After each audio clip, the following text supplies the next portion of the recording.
یہ دنیا کی چھت ہے، یہاں زمین آسمان سے ملتی ہے، یا ہوا اتنی پتلی ہے کہ سانس لینا بھی ایک چیلنج ہے۔ یہاں ایک چوٹی ہے جو انسانوں کو صدیوں سے اپنی طرف کھینچ رہی ہے،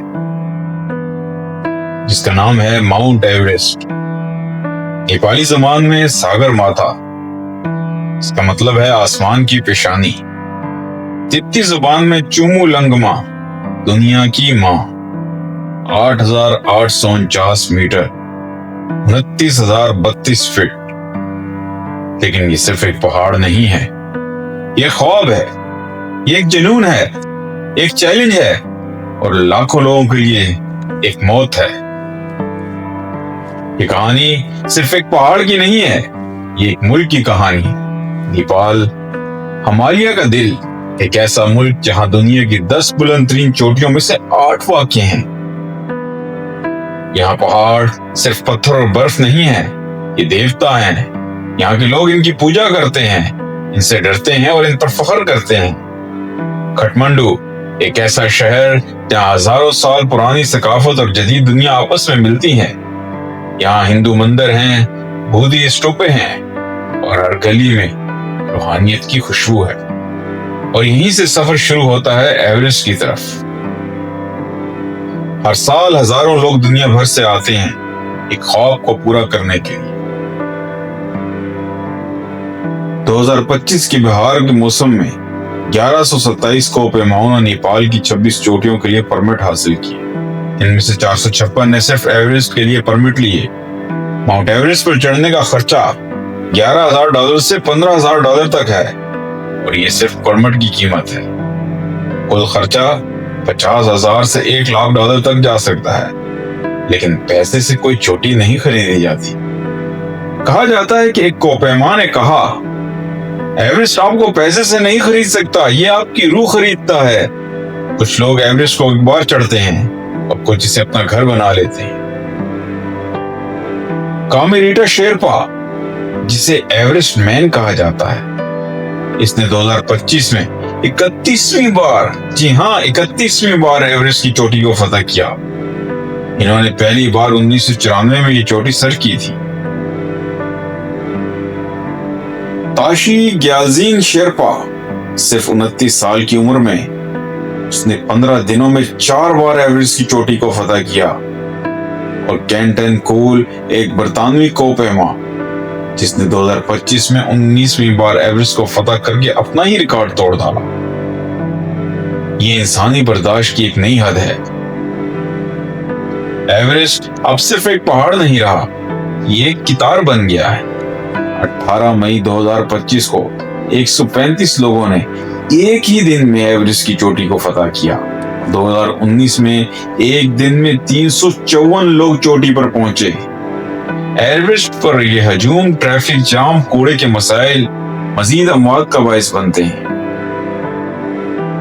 ہیلری اسٹیپ، چوٹی کے قریب ایک تنگ رستہ، وہاں اکثر خطرناک ٹریفک جام ہوتے ہیں۔ جہاں موسم بدلتا ہے یا کوپیما بیمار ہوتے ہیں تو ہر منٹ کی ایک اہمیت ہوتی ہے۔ 7,600 میٹر سے اوپر کا علاقہ ڈیتھ زون کہلاتا ہے، جہاں آکسیجن اتنی کم ہوتی ہے کہ انسانی جسم بند ہونے لگتا ہے۔ ایوریسٹ نے 100 سالوں میں 345 سے زیادہ جانیں لی ہیں۔ 2025 کے موسم بہار میں 5 افراد نے اپنی جانیں گنوائی۔ ایک فلپائنی کوپیما کیمپ 4 میں مر گیا۔ ایک بھارتی کوپیما ہیلری اسٹیپ سے اترتے ہوئے مر گیا۔ 3 شیرپا مختلف کیمپوں میں مر گئے۔ 2019 میں ایوریسٹ پر ہونے والی 11 اموات میں سے 4 کا الزام اوور کراؤڈنگ پر لگایا گیا۔ 2023 کو ایوریسٹ کی انتہائی مہلک ترین موسم کے طور پر یاد کیا جاتا ہے، جس میں 18 افراد ہلاک ہوئے۔ وہ لوگ جو ایوریسٹ پر مرتے ہیں وہ اپنے خواب کو پورا کرتے ہوئے مرتے ہیں۔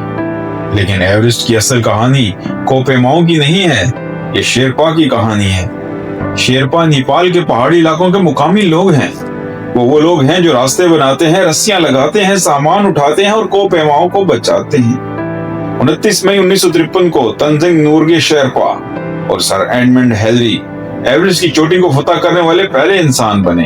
اس کے بعد شیرپا کا نام پوری دنیا میں مشہور ہو گیا، لیکن آج بھی شیرپا کو اکثر صرف پورٹر سمجھا جاتا ہے۔ ان کی محنت، ان کی قربانی اور ان کی بہادری اکثر نظر انداز کر دی جاتی۔ شیرپا وہ لوگ ہیں جو پہاڑ کو اٹھاتے ہیں لیکن انہیں شاذر و نادر ہی پہچان ملتی ہے۔ پاسانگ لہوما شیرپا ایورسٹ کو فتح کرنے والی پہلی نیپالی خاتون۔ ان کا سفر بہادرانہ، تاریخی اور المناک تھا۔ انہوں نے ایک پوری قوم کو متاثر کیا، لیکن ان کی کہانی اور بہت سی دوسری خواتین کی کہانیاں اکثر سنائی نہیں جاتی۔ نیپال کی معیشت کا ایک اہم ستون یہ سیاحت ہے۔ یہ ملک کی جی ڈی پی کا تقریباً 8% ہے۔ 2024 میں کو پیمائی کی فیسوں سے 5.9 ملین کی آمدنی ہوئی، جس میں ایورسٹ کا حصہ 3/4 سے زیادہ تھا۔ 2025 کے موسم بہار میں کو پیمائی کی فیسوں سے 773.59 نیپالی روپے کی آمدنی ہوئی، جس میں صرف ایورسٹ کا حصہ 676.09 ملین روپیز کا تھا۔ نیپال ہر سال 1.2 ملین سیاحوں کا استقبال کرتا ہے۔ 2025 میں نیپال نے 97 پہاڑوں کو 2 سال کے لیے مفت چڑھنے کا اعلان کیا۔ یہ پہاڑ نیپال کے کرنالی اور سندھ صوبوں میں واقع ہیں، جو ملک کے غریب ترین اور کم ترقی یافتہ علاقوں میں سے ہیں۔ ان پہاڑوں کی اونچائی 5,970 میٹر سے 7,132 میٹر تک ہے۔ نیپال کی حکومت امید کرتی ہے کہ اس اقدام سے دور دراز علاقوں میں سیاحت کو فروغ ملے گا۔ وہ روزگار پیدا کر سکتے ہیں، آمدنی پیدا کر سکتے ہیں اور مقامی معیشت کو مضبوط کر سکتے ہیں۔ لیکن سوال یہ ہے کہ کیا ان دور دراز علاقوں تک پہنچنے کے لیے بنیادی ڈھانچہ موجود ہے؟ ایورسٹ نہ صرف جانیں لیتا ہے بلکہ یہ ماحول کو بھی تباہ کر رہا ہے۔ ہر سال ہزاروں کوپیما ٹنوں کوڑا پہاڑ پر چھوڑ جاتے ہیں۔ 2024 میں نیپال کی سپریم کورٹ نے حکومت کو حکم دیا کہ ایورسٹ اور دیگر چوٹیوں کے لیے جاری کیے جانے والے پرمٹ کی تعداد کو محدود کیا جائے۔ نیپال کی پارلیمنٹ میں ایک نیا قانون بھی زیر غور ہے، جس کے تحت ایورسٹ پر چڑھنے کے لیے پہلے 7,000 میٹر سے اوپر کی کوئی چوٹی سر کرنا ضروری ہوگا۔ ستمبر 2025 سے ایورسٹ کے پرمٹ کی قیمت 11,000 سے بڑھ کر $15,000 ہو گئی ہے۔ کیا یہ قیمت ہجوم کو کم کرے گی؟ کیا یہ پہاڑ کو بچائے گی؟ کیا یہ مزید اموات کو روکے گی؟ یہ سوالات آج تک بے جواب ہیں، لیکن ایک بات طے ہے، ایورسٹ کبھی خالی نہیں ہوگا۔ ایورسٹ صرف ایک پہاڑ نہیں ہے، یہ ایک آئینہ ہے۔ یہ انسان کو اس کی کمزوری دکھاتا ہے، یہ انسان کو اس کی طاقت بھی دکھاتا ہے، اور یہ انسان کو اس کی موت دکھاتا ہے۔ ہر سال ہزاروں لوگ آتے ہیں اور ہر سال کچھ واپس نہیں جاتے، لیکن جو لوگ واپس آتے ہیں وہ کبھی نہیں بھولتے۔ ایورسٹ آپ کو بدل دیتا ہے، چاہے آپ چوٹی پر پہنچیں یا نہ پہنچیں۔ ایورسٹ آج بھی کھڑا ہے، خاموش، بلند اور چیلنجنگ۔ یہ انسان کو یاد دلاتا ہے کہ اس دنیا میں کچھ چیزیں انسان سے بڑی ہیں۔ یہ انسان کو یاد دلاتا ہے کہ خوابوں کی قیمت ہوتی ہے، اور یہ انسان کو یاد دلاتا ہے کہ زندگی ایک چوٹی ہے جسے سر کرنا ہے۔ جب تک ایورسٹ کھڑا ہے تب تک انسان اپنے خوابوں کو سر کرتا رہے۔